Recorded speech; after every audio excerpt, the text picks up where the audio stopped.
नमस्कार बंधुरा आज एक नतून धरनेर डेजार्ट बानानोर रेसिपि निये हाजिर हलाम। और एटा बानानो खूब सहज और कम उपकरण दिएई बानानो जाय। राबड़ी बानानोर जोन्नो प्रथमेई एकटा फ्राइंग पैने सामान्य घी दिए दिচ্ছি। और घी गरम हये एले परिमाण मतो सामाई दिए खूब भालो मतो भेजे नेब। যখন সামাইগুলো লালচে হয়ে আসবে আর সুন্দর একটা গন্ধ বেরোতে শুরু করবে তখন এর মধ্যে দিয়ে দেব 3 চামচ মতো মিল্ক মেড। এখন এই দুটোকে আমি ভালোভাবে মিশিয়ে নিচ্ছি। আর এর মধ্যে যখন একটা আঠালো ভাব আসবে তখন আমি এটাকে নামিয়ে রাখবো।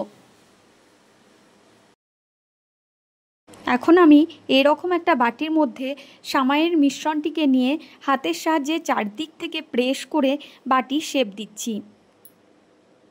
বাটিগুলো বানানোর জন্য আপনারা যে কোনো ধরনের স্টিল বা কাঁচের বাটি নিতে পারেন।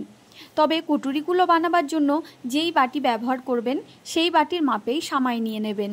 আর সামাই গরম থাকা অবস্থায় আপনাদের এই কটুরি শেপটা দিতে হবে।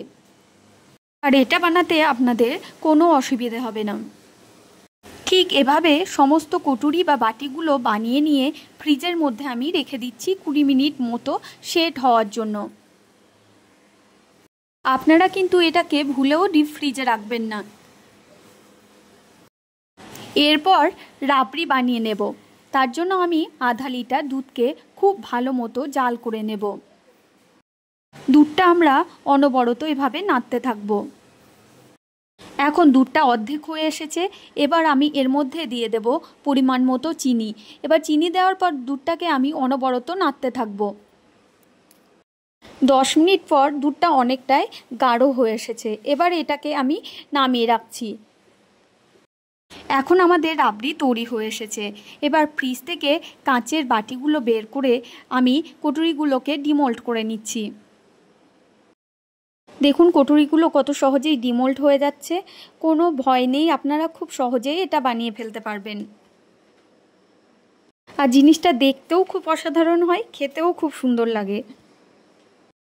এখন তৈরি করা কটুরিগুলোর মধ্যে দিয়ে দিচ্ছি রাবড়ি।